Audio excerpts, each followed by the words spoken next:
தாய் தமிழ் உறவுகளுக்கு வணக்கம். தேசிய ஜனநாயக கூட்டணி மற்றும் இந்தியா கூட்டணிக்கு மாற்றாக புதிய கூட்டணியை உருவாக்குகின்றார். தேசிய ஜனநாயக கூட்டணி மற்றும் இந்தியா கூட்டணிக்கு மாற்றாக புதிய கூட்டணியை உருவாக்குகின்றார் என்ற தலைப்பில் இந்த காணொளியை காண்கிறோம். தேசிய அளவில் பாஜக தலைமையில் ஒரு அணியாகவும், காங்கிரஸ் தலைமையில் இந்தியா கூட்டணி என்ற பெயரில் ஒரு அணியாகவும் உள்ளன. இந்த சூழ்நிலையில் தமிழ்நாட்டில் இந்தியா கூட்டணி கட்சியில் திமுக, விடுதலை சிறுத்தை கட்சி, காங்கிரஸ், இந்திய யூனியன் முஸ்லீம் லீக், மதிமுக உள்ளிட்ட கட்சிகள் உள்ளன. கம்யூனிஸ்ட் கட்சிகள் உள்ளன. தற்பொழுது தமிழ்நாட்டில் இந்தியா கூட்டணியில் திமுக கூட்டணியை தவிர மற்ற கட்சிகள் அனைத்தும் தமிழக வெற்றிக்கழக கூட்டணிக்கு சென்றுள்ளன. திமுக தனித்து விடப்பட்டுள்ளது.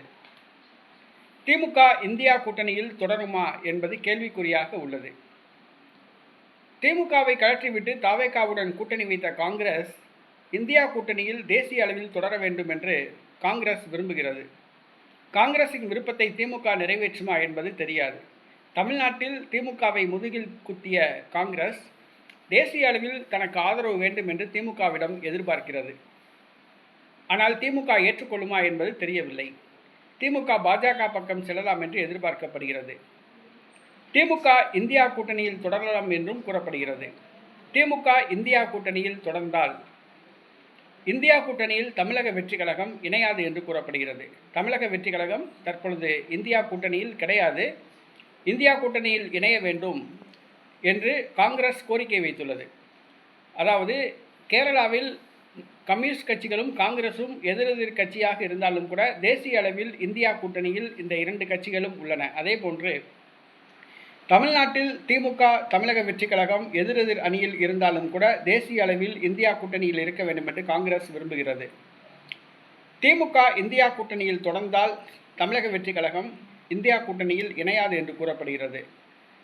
இந்த தேசிய ஜனநாயக கூட்டணி மற்றும் இந்தியா கூட்டணிக்கு மாற்றாக தேசிய அளவில் ஜோசப் விஜய் ஒரு புதிய கூட்டணியை உருவாக்க உள்ளதாக கூறப்படுகிறது. அதற்காக காய் நகர்த்துகிறார். மம்தா பானர்ஜி, ஷேக் அப்துல்லா மற்றும் முலாயம் சிங் யாதவ் கட்சி மற்றும் பீகார் ராஷ்டிரிய ஜனதாதள கட்சி, பிஜு ஜனதாதள கட்சி, ஆந்திராவில் தெலுங்கு தேச கட்சி, பவன் கல்யாண் கட்சி, தெலுங்கானா ராஷ்டிரிய சமிதி ஆகிய கட்சிகளோடு சேர்ந்து மூன்றாவது கூட்டணியை உருவாக்க ஜோசப் விஜய் திட்டமிட்டுள்ளார். இது கைகூடுமா என்பது தெரியவில்லை.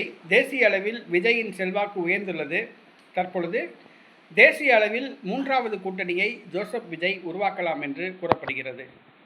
இந்த கூட்டணியின் பிரதமர் வேட்பாளராக ஜோசப் விஜயே முன்னிறுத்தப்படலாம் என்றும் கூறப்படுகிறது.